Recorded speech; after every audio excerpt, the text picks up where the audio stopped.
So here we are again, only this time we're talking about rotis, phulkas, and chapatis, which, plot twist, are all the same damn thing. Same food, 3 different names. Once you learn this recipe, you can say with all honesty that you know how to make phulkas, rotis, and chapatis. That's triple the bragging rights when you're talking to your hipster friends in the group chat. And it's only 3 ingredients, and one of those ingredients is water. Rotis are a modern carbohydrate miracle. Let's get this bread.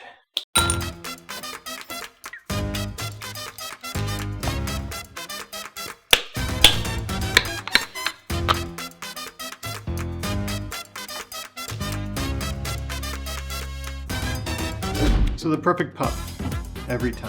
For my mom, it's every time. For me, it's maybe 8 out of 10 times.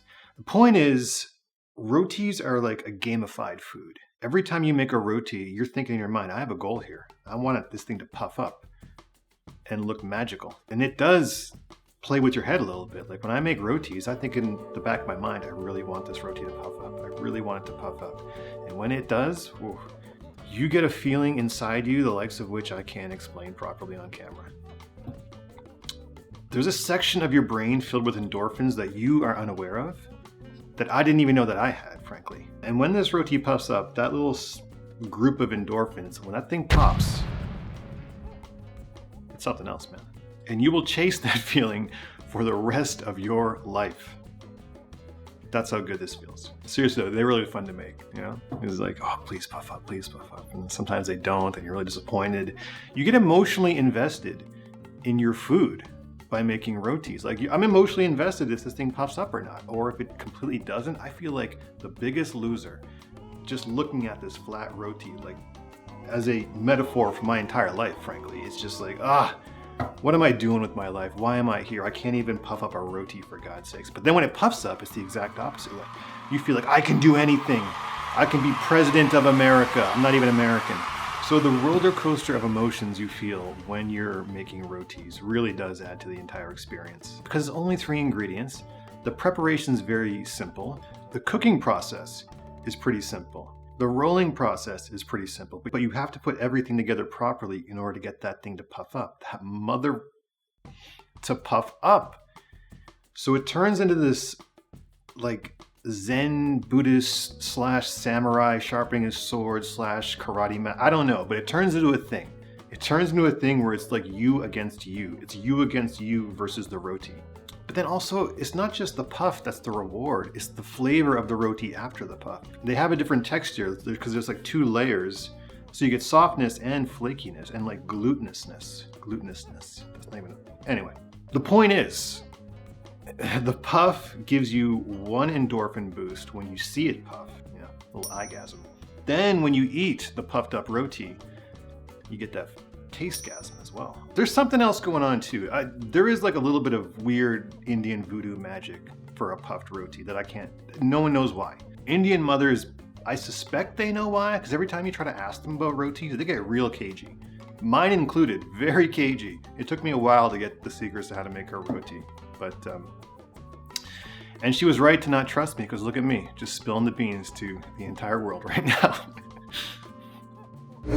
Step 1. Make the dough, bro.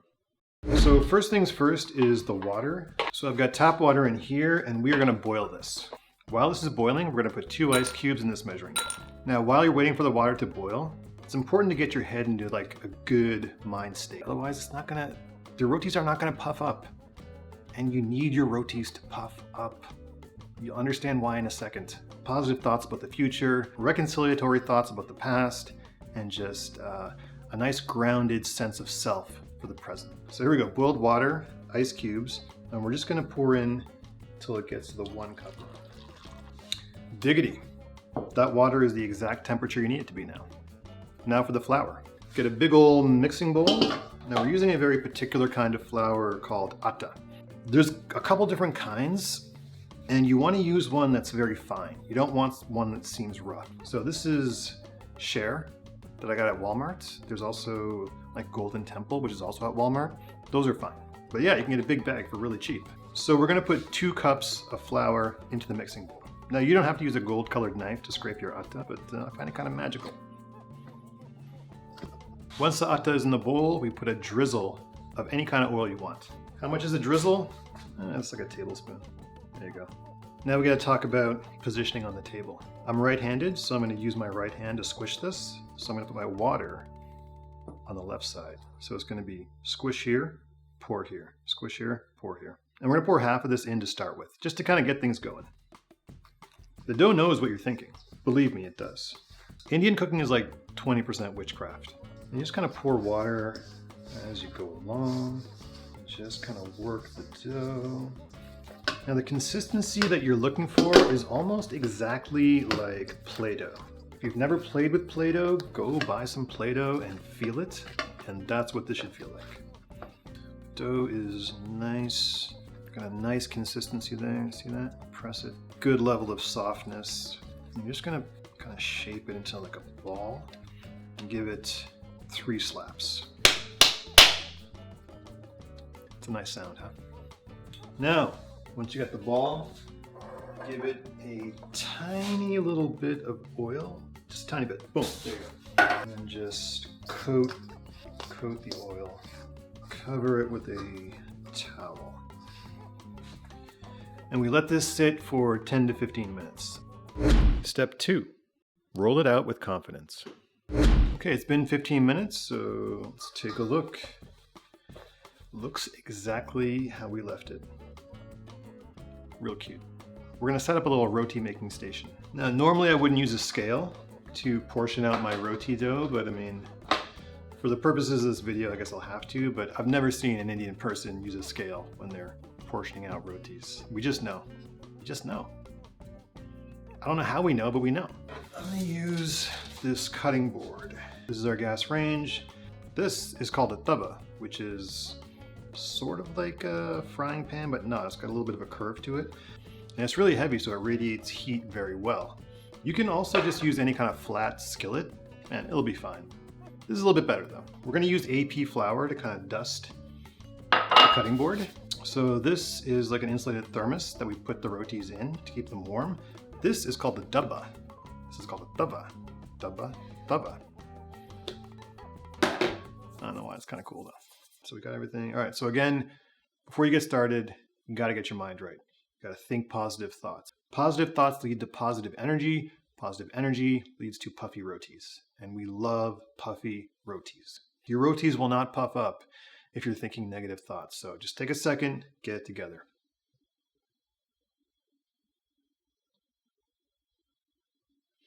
Okay, when it comes to rolling out the dough, first you roll it into a ball. Then you take the ball and cover it in AP flour, and then you take that and make a peda with your hands like this, so like a small circle. Watch my hands here, see this? 4 fingers doing this. This hand is doing all the squishing. This hand is just there for support. Take that small circle and you enlarge it with the roller. So it should be around 6.5 inches in diameter, give or take. You want your roti to be even thickness all the way around. If it's evenly thick, it puffs up beautifully like a balloon. If it's unevenly thick, it might puff up in spots or even not puff at all, puff up at all. And that's very sad. You want to get round and evenly thick.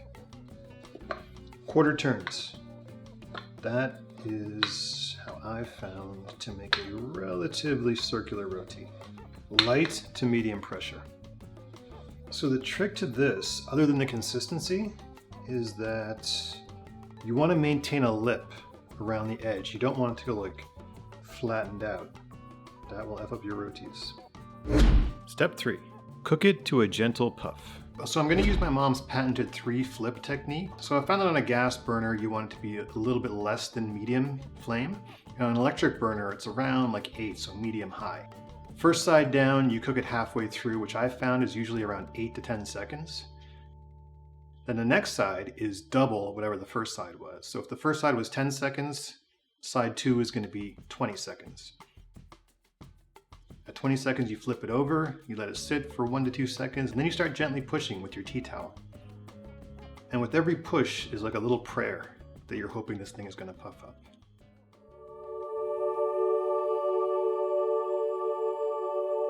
think this is going to work. Yes. Puff. Puff, goddammit. It's puffing.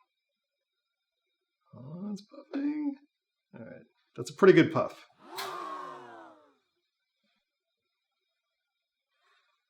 That was all right. It wasn't perfect, but it was pretty good. So I'm only like a roti purple belt, so I've brought in a black belt to show you how this is really supposed to be done. My very own mother. I was only 6 years old when I started to make dough, and my grandmother loved my dough.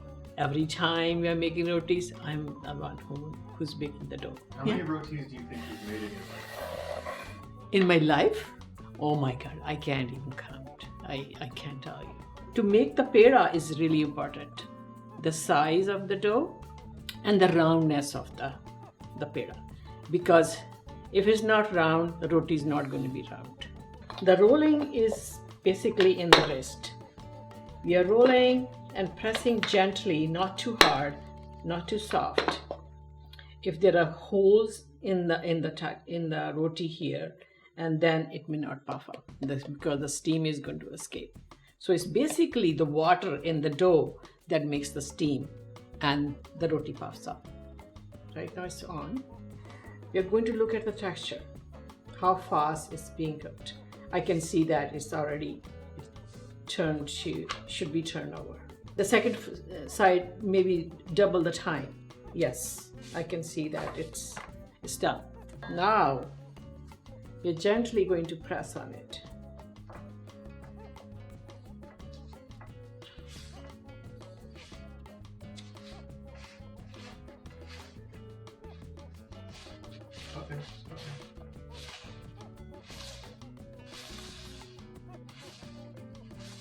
Okay. There you go. All right. Success. So what do we pair with roti? Literally everything. Everything in India can be eaten with roti. Like all of these can be eaten with roti. Stop. Come back. Get the hell out of here. I don't know who put that in there, but keep going. But being a humble North Indian Punjabi, I gotta go with the classic yellow dal and some yogurt. We'll go over scooping techniques in another video because there is like a couple different ways you can do this.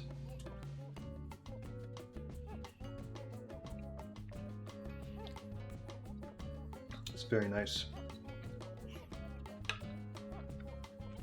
Little yogurt chaser. These two together are so comforting. It's like being covered in like a weighted blanket. It's really nice. So look at that. We went through an entire adventure making rotis together. So start practicing because this is way too much fun for just me to be having. You should be having this fun as well.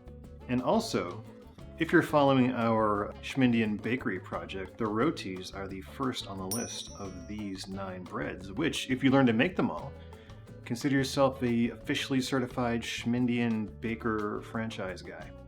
Or girl. Gender non-specific. I shouldn't have even said that. I'm sorry. Person. That's what I meant to say. Anyway, it's the first one. Get that checked off, and then we'll start working down the list, baby. So thanks for watching. Give this a try at home and let me know what your puff average is. I'm at like 80%, but like, you know, I've been doing this for a while. They actually taste the same whether they puff up or not, so it's not a waste if they don't puff up. Eat them anyway. They taste delicious. My next video is going to be the lacha paratha. Very delicious. The Indian croissant is what they call it. If you're interested in Indian bread, I made a 22-minute long video explaining them all right there. And if you're interested in the Schmindian Decentralized Bakery project, you can check it out over here. It's a fun video. Thanks for watching, and now you got that bread.